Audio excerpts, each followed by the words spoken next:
Let me tell you a sad story. As I sit here, reviewing the events that transpire in the anime of Baccano, I struggle to figure out where to begin the story. Such a sad story indeed. If you're gonna cry, now's a good time. The anime presents itself in a way where the beginning is the end is the beginning, and the middle's gone fucked off somewhere. I have to figure out an event and year to start off the review with.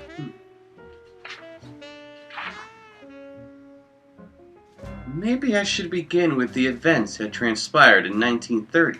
That is, of course, where the original light novel series begins. But I could also start with the event that takes up the most time in the anime in 1931, aboard the train of the Flying Pussyfoot, an account that ended so horrifically it left many dead bodies on its train tracks. Then again, I could start the review talking about the earliest event in the anime, 1711, on the ship Advina Advis, where a group of alchemists heading to the New World summon a nasty demon and his deadly elixir of immortality. I just don't know where to start. How can someone who doesn't know call themselves a semi-popular YouTuber with almost 15,000 wonderful, beautiful subscribers? I haven't even gotten to the part where I need to figure out who the main character of this story is to focus on in this review. Perhaps it's Furo, a young man who is soon to become a capo of the Mafia, where his life will be changed for all eternity. Or perhaps Jacuzzi Splot, a cheerful young man who must stop a monster aboard a runaway train. Or perhaps a young lady who just wants to find her delinquent older brother. Or perhaps the eccentric, thieving couple of Isaac and Miria, who somehow find themselves at every important event in the story. Or perhaps it wouldn't be too crazy to believe that I was the one, or character this review is centered around.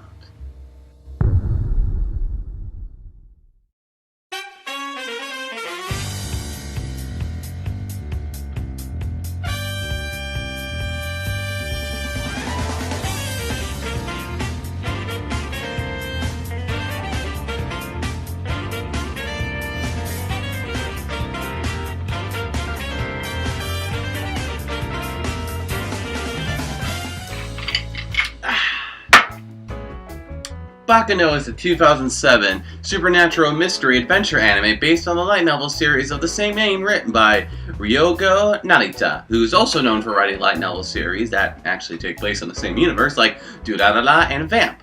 The anime was created by Brains Base, written by Noboru Takaki, and directed by Takahiro Omori. Told in out-of-order sequences, the story spans 3 consecutive years of Prohibition-era America, during which 3 seemingly unconnected events occur. In 1930, 2 bottles of immortality elixir are passed around Manhattan by gangsters believing it to be alcohol. In 1931, a supposed monster massacres members of 2 groups attempting to hijack the transcontinental train Flying Pussyfoot. And in 1932, a missing man is tracked down by his younger sister and a gang out for blood. Just like the anime does in the beginning, I'll be talking about the show as a whole, so spoilers ahead. Now, my absolute favorite thing about Baccano is its soundtrack. These beats are fucking fire. Sure, you've got your stereotypical anime piano and violin tracks for those emotional moments, and those tracks are good, but then you've got some jazzy beats that fucking slap.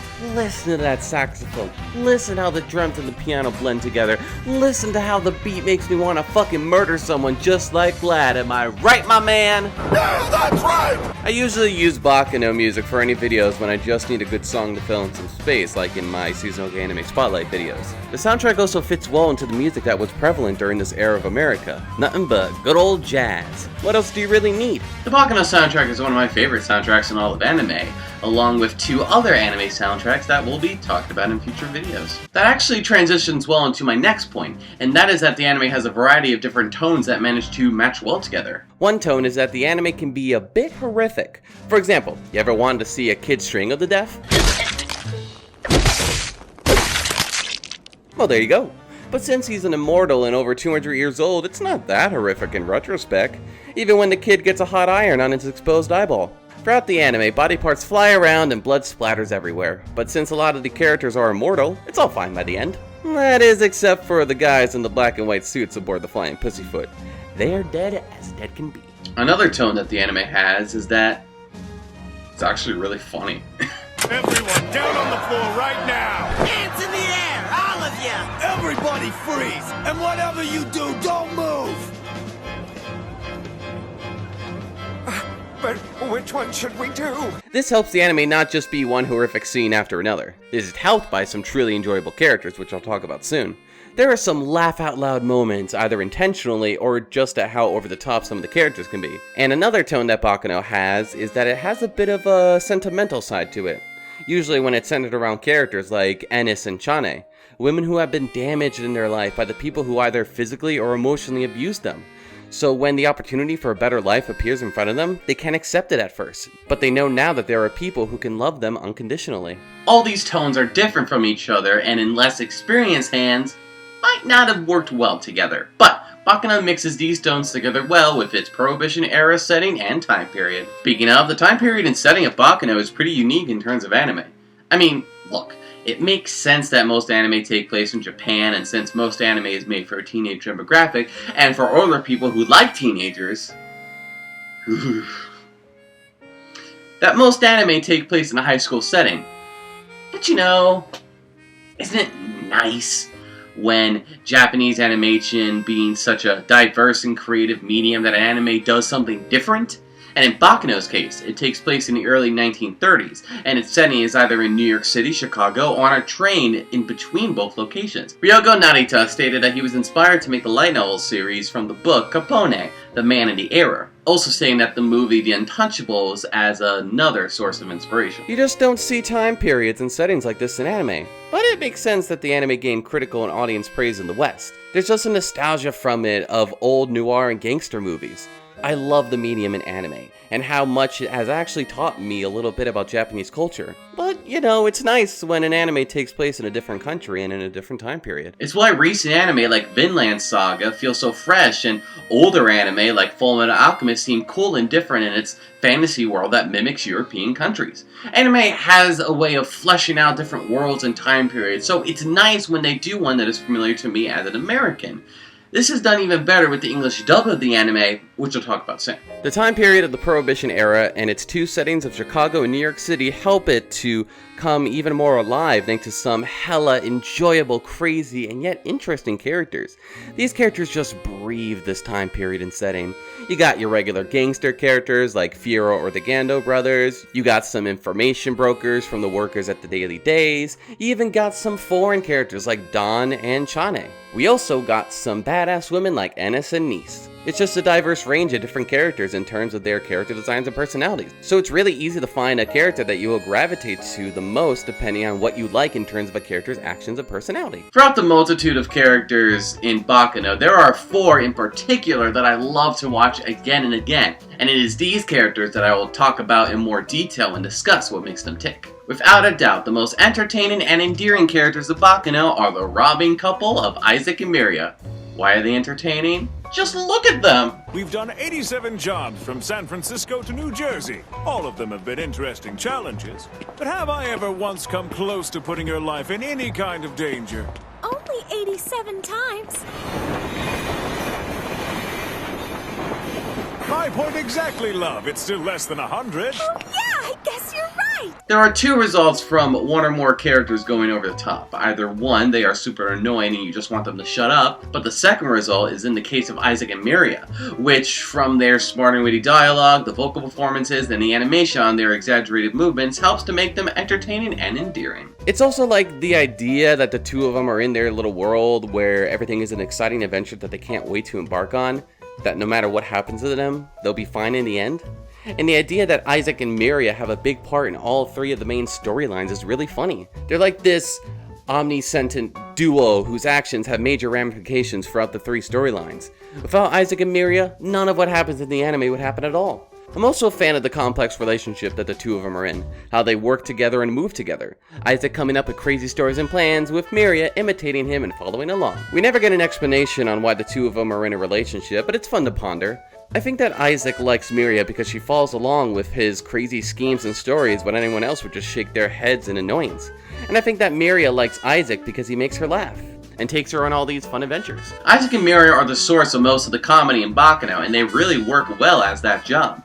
Most people can agree that the thieving duo are the most entertaining part of the anime. Though my personal favorite character in Baccano is one of the villains, Lad Russo. Ain't that right, my main man? Yeah, that's right! If you guys remember, way back in October of 2015, I rated Lad Russo as my second favorite anime villain of all time.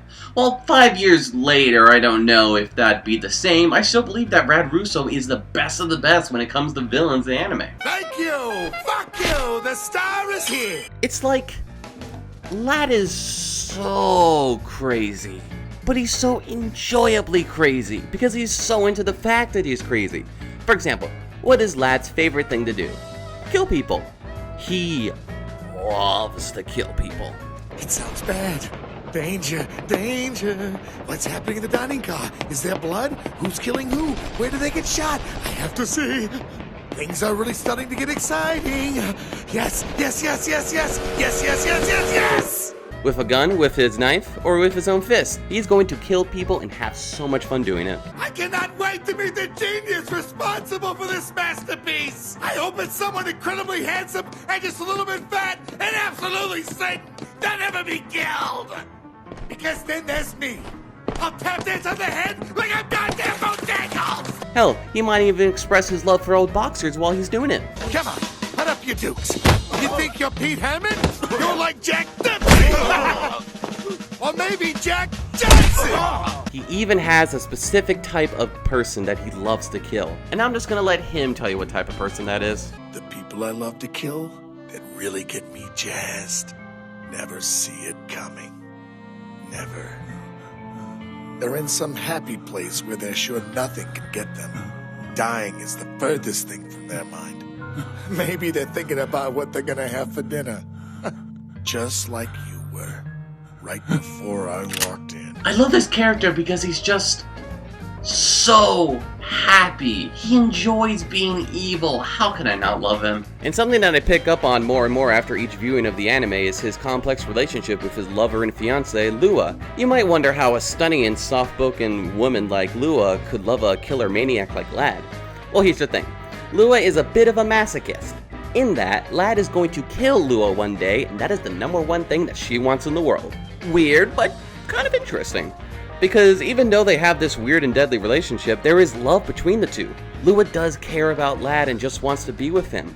And despite first impressions, Lad does love Lua, and is willing to lose to an opponent and jump off a train just to save her, because he is the only one allowed to kill her. I don't know why, but I find this relationship so interesting and complex. Lad Russo is over the top, completely insane, and he's awesome. Add on to that a brilliant English dub performance from Brian Masley, which I'll talk about more later, and it's no wonder why Lad Russo is a villain that is the most entertaining thing to watch in Baccano. Yeah, that's right! Okay, that's my last time using that clip.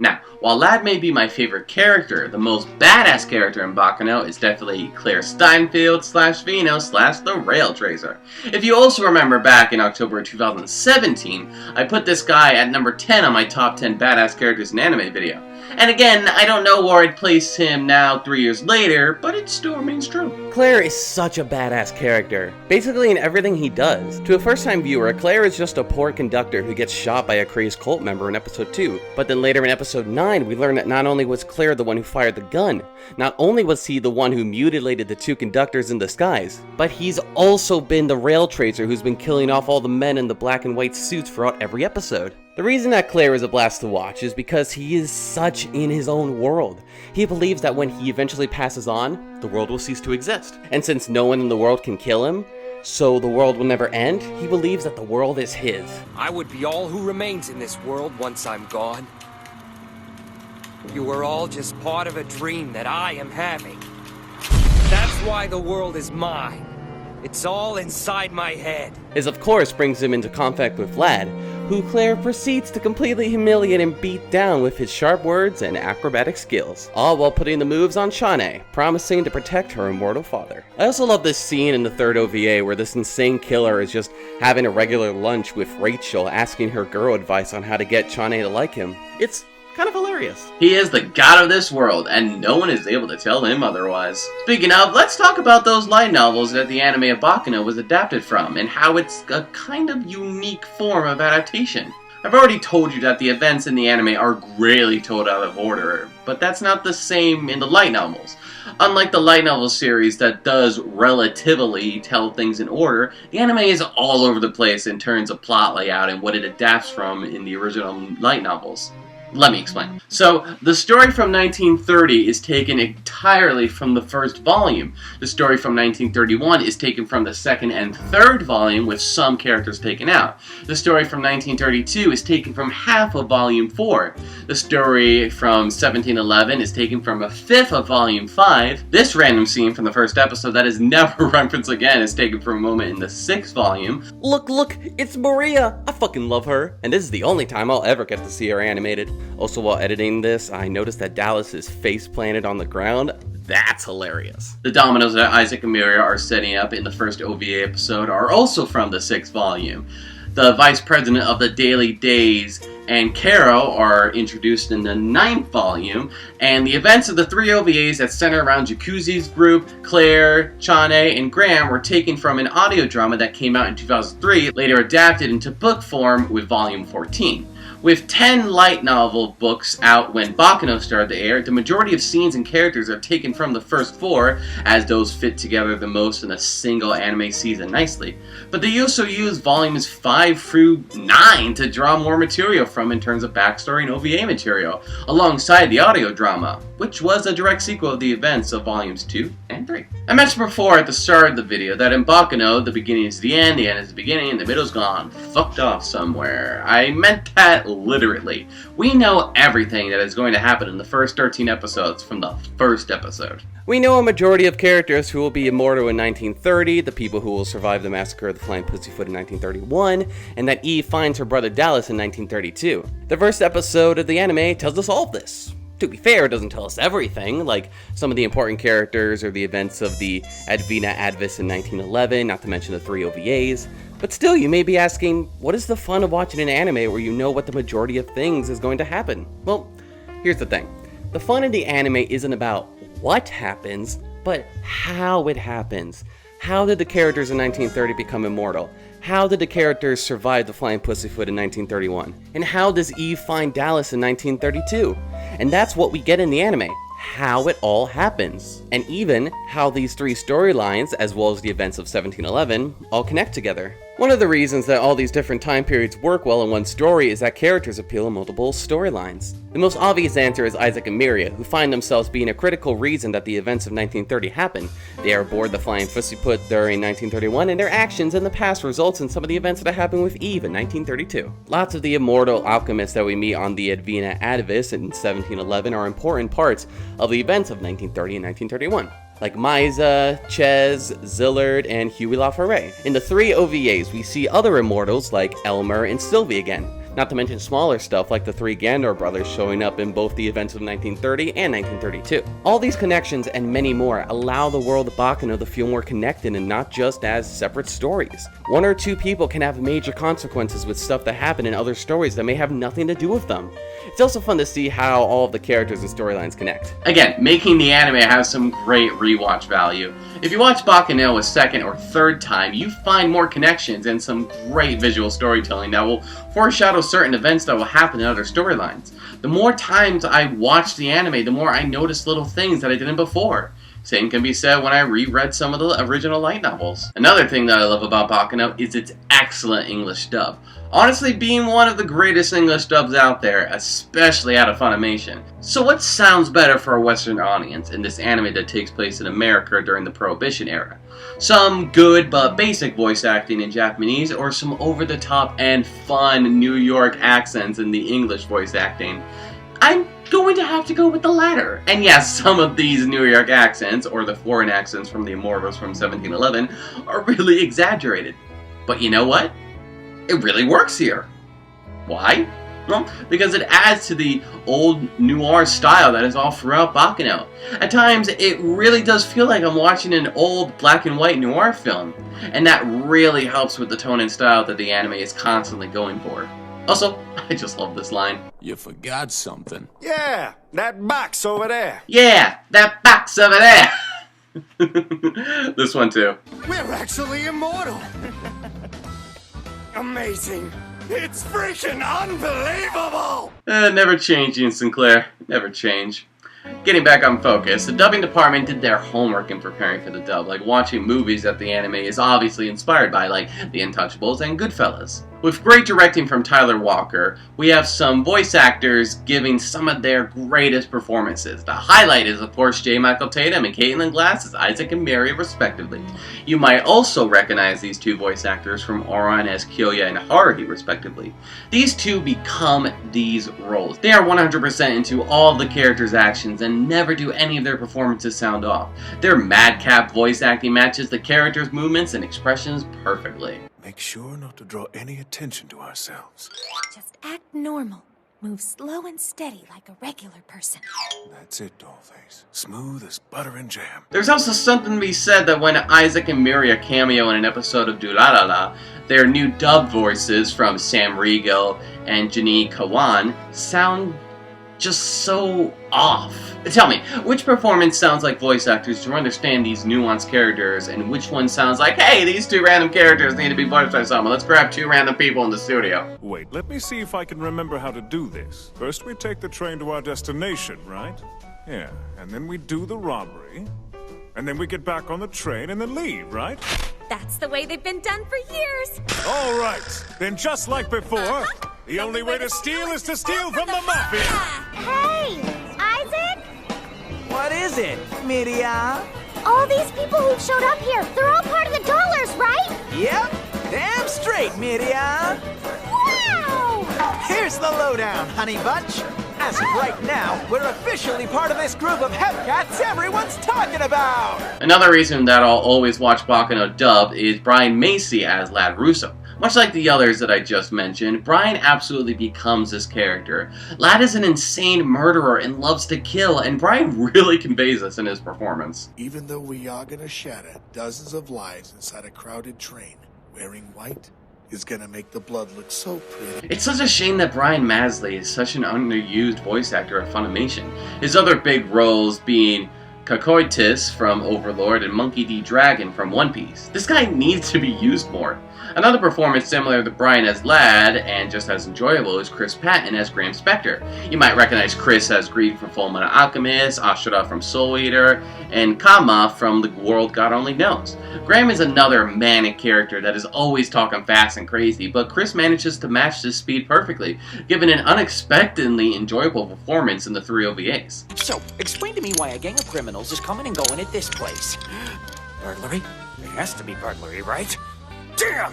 Before they get ahead of us, we have to start dismantling houses. I want you to carry out their safes, bring them back here, and then start taking them apart. I'm starting to get wound up again! Transcendentally, hopelessly wound up! I like to think that the popularity of Graham, being just in 3 episodes towards the end, is because of Chris Patton's performance. Something else that I like about the English dub of Baccano is that it also stars relatively new voice actors at Funimation in their first starring roles, who would later go on to have such great success at the company in the future. Maxie Whitehead plays a great young kid while also being over 200 years old, Chesla. Okay, here it is.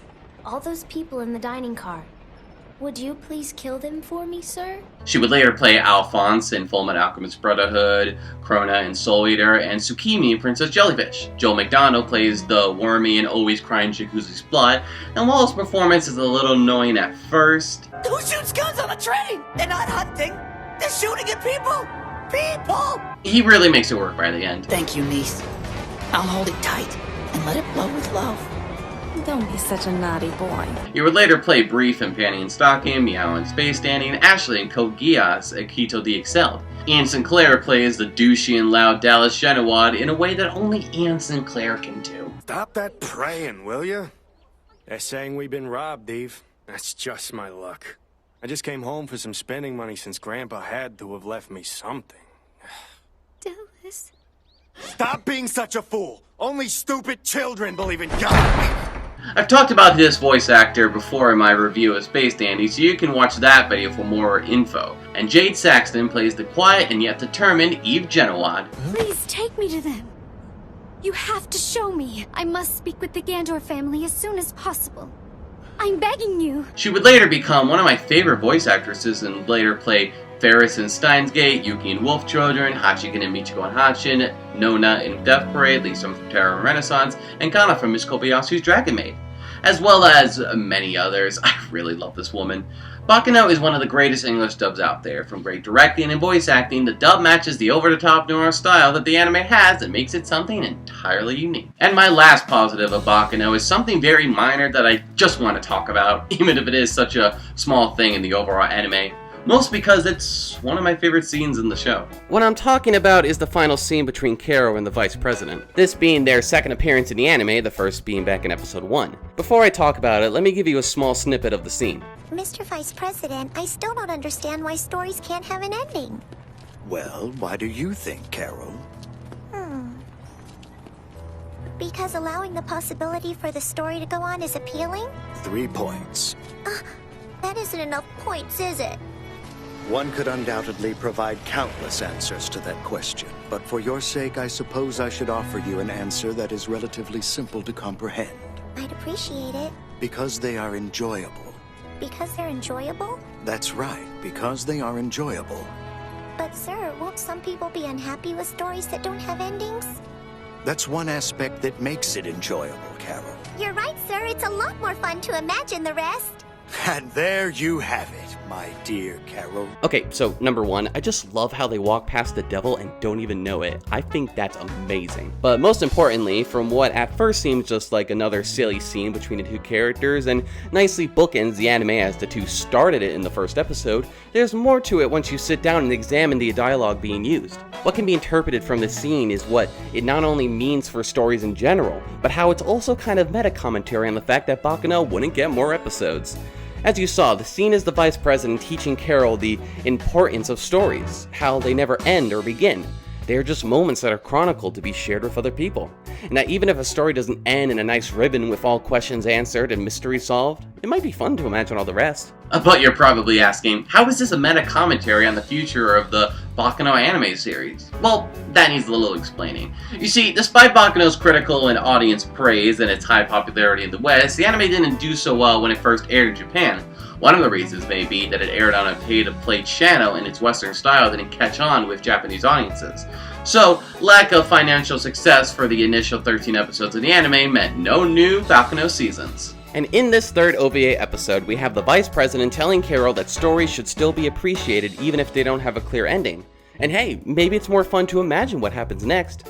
And yeah, the two characters talking about stories that have no clear endings while also being in an anime that didn't adapt more stories from the original light novels, that's some meta-commentary right there. Or I could just be talking completely out of my ass, but I still love this scene and it's how I like to interpret it. Now I do have some negatives for Baccano, but honestly in retrospect, they're just nitpicks. One is that the animation is a bit subpar in most places. Now don't get me wrong, it gets the job done and there are some great shots sprinkled throughout the episodes. But for the most part, the animation is lacking something special that is outside of the great character designs. It just looks a bit too rough in some places, with too many lines making it look a bit overcrowded. With some of the scenes that take place in 1931, when characters are outside of the train, it can get a little too dark to see what's happening. My other negative is that the anime is a bit confusing to new viewers. There are so many characters and plot lines to keep track of through these 3 different storylines and other side stories that surround it, like the 3 OVAs and the episode that takes place in 1711. This is helped a bit by the previously on sections of the opening theme each episode that I mentioned before, but some of the minor characters can get lost in the mold. It takes a good 2 or 3 viewings, at least for me, to fully follow the anime's many different storylines and characters. Like, it took to my second viewing to learn that this guy here was the demon from 1711 in human form. That completely flew by me on my first viewing. As I mentioned before, Baccano has a great rewatch value to it, but that first viewing can get a little confusing at times. In the end, Baccano is a creative anime experience that is still pretty unique even 13 years later. With its impressive jazzy soundtrack, unique setting and time period of the Prohibition era, a lot of complex and hella enjoyable characters, its unique style of telling its story out of order and somehow succeeding in it, one of the best English dubs out there, and its smart commentary on stories themselves, this anime is one with too many greats in it. Even its subpar animation at times and confusing nature for first-time viewers isn't enough to distract from what is honestly a masterful anime. Even if we won't get any more seasons of this crazy show. I'm going to give Baccano a personal and a critical score of an A. It's one of those mid-2000s anime that more and more people are seeing as a classic as the years go on. And if you can get past its confusing nature, it's one that I highly recommend. And yes, I would murder for more episodes to adapt the continuing light novels because the stories contained in later volumes are even crazier than the ones found in the first 4. Thanks for watching my review of my 6th favorite anime of all time, and tune in next time for my 5th favorite anime of all time. And we'll see what happens when a demon world opens up in the middle of Manhattan. But, just about as crazy and chaotic as the actual New York City, honestly.